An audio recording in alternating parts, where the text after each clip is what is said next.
السلام عليكم ورحمة الله تعالى وبركاته. نتمنى إن شاء الله تكونوا بخير وعلى خير، ومرحبا بكم في فيديو جديد اللي دائما غادي يكون في سلسلة حلويات العيد. اليوم غادي نشارك معكم هذا المعمول اللي كيجيب واحد العجينة رائعة، المذاق ديالو وكيذوب في الفم. غادي ندير معكم جوج التشكيلات بعجينة واحدة، اللي هو ديال هذا المدور وهذا المربع اللي كيجي راقي في الشكل ديالو. بجوج بهم بعجينة واحدة، غير الطابع كيختلف.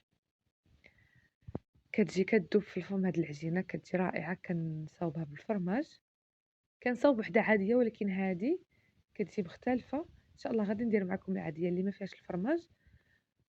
كتجي كدوب كما كتشوفوا، راني كنحط هذيك البسكويت كيجي رائع بزاف. هنايا نبداو على بركة الله. اول حاجة كناخدها هي ما كنخدمش بالمارغرين، ضروري هاد الزبدة ديال الطهي اي نوع هي، غير خذوها اللي ما تكونش فيها الريحة مجهدة. كندير 250 غرام وتكون بحرارة المطبخ ضروري. كناخد 250 غرام، كنزيد عليهم واحد المعلقة كبيرة ديال القرفة.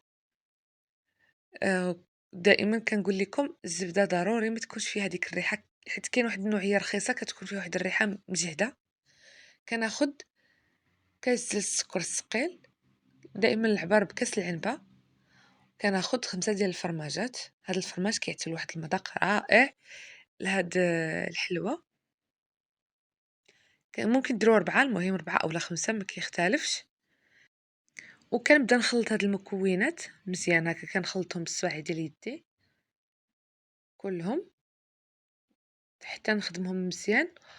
وكنزيد عليهم واحد الكاس ولا نص كاس ديال المكسرات اللي كان عندكم، سواء كاوكاو اولا المهم يكونوا محمرين ضروري، اولا الزنجلان اولا لوز اولا مخلطين. المهم داكشي اللي عندكم زيدوه عليه، كيعطي له واحد المذاق رائع. هذا هو اللي كيعطي واحد المذاق مختلف لهذا الخليط.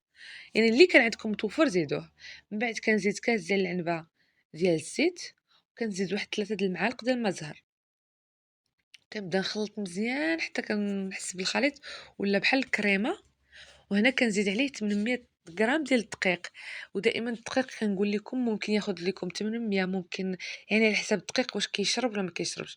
نتوما غيتعبروا 800 وغادي تبداو تضيفوها، سواء غادي ياخذ لكم 750 اولا 850 بحال هكذا.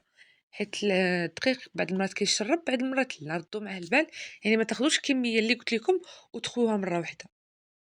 داكشي علاش باش تصدق لكم الحلوه نيشان ضروري تبقاو تزيدوا شويه شويه.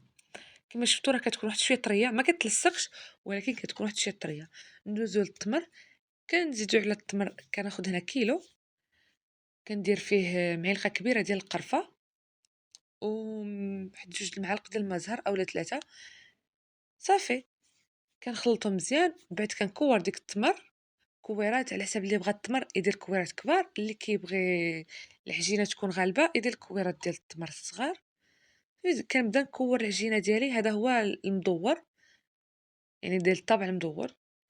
باش يسهل عليكم الخدمه ديروا الاول الكويرات ديال التمر، من بعد غلفوا لهم العجين، عاد بداو طبعوا باش ما تبقاوش ديروا حبه حبه، غادي تمحن لكم هكاك، يديكم تلصق بالتمر وتعاودوا ديروا.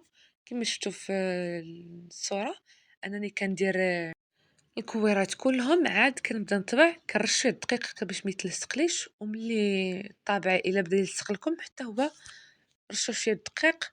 ولكن ردوا البال، حيت الا بديتو ترشوه بالدقيق بزاف ما غاديش يبقى يطبع ليكم. داكشي علاش تبقاو مره تحيدوا العجينه اللي تلصق فيه وصافي بداو تطبعوا تاني. هكا سهله، عمليه سهله ودغيا كيوجد. هاد الطبعه اللي كتشوفوا الا بقيتو غير كديروا الدقيق وكتطبعوا ما غاديش تبقى تخرج لكم الرشمه. داكشي علاش مره دوزو عليه الموس هكا باش يحايد. هنايا كما شفتوا الكميه تبارك الله راه كيخرج واحد الكميه وافره، اللي حتى ل 100 حبه تقريبا الا كانوا يعني هاد الكويرات الصغار. داكشي علاش كنقول لكم على حساب التمر الا بغيتو ديروا تكثروا اولا ديروا العجينه اكثر.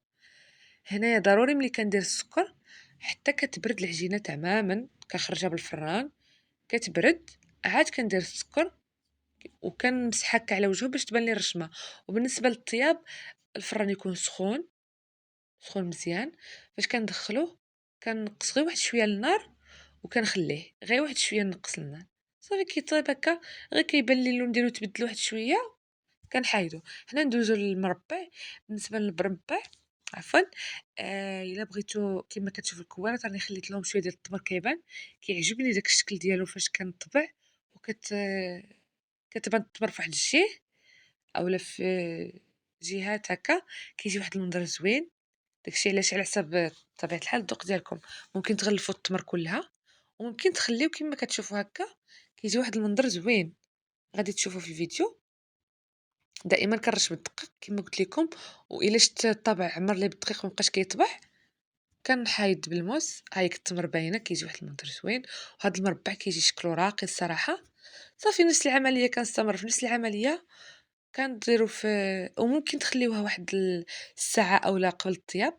هكا كيشد المعمول الشكل ديالو، ما كيتبدلش الشكل ديالو، كيبقى هو واخا ما فيهش الخميره. كاين شي حلويات بعض المرات الا درتوه طري العجينه بزاف اولا ممكن تسيح معاكم ولا يعني كتبدل الشكل ديالها. هذا خليوه واحد الساعه برا، يعني قبل ما طيبوه. عاد طيبوه كما كتشوفوا ما شاء الله، حتى الشكل كيجي رائع. كما كتشوفوا التمر راه باينه مع الجوانب. خاصكم تجربوا هاد الحلوه، كتجي رائعه الصراحه في المذاق. وحتى هي نفس الشيء، هذه كنخليها تتبرد عاد كندوزها في السكر الثقيل، وكان نمسح الوجه باش تخرج لي الحلوه بالطبع ديالها، يعني بالطبع ديالها داك الرشم ديالها يخرج لي في الحلوه. صافي هكا كنكمل الكميه اللي عندي. ما تنساوش دعموني بالاشتراك في القناه، وتشجعوني بتعليقاتكم ولايك الفيديو اللي كنحط، باش تحفزوني انني نستمر نحط لكم فيديوهات ونقدم لكم نصائح. وفعلوا الجرس باش هكا توصلوا بالجديد اللي كنحط. ان شاء الله مازال غنحط لكم حلويات اخرين. وخليتكم على خير ودمتم سالمين.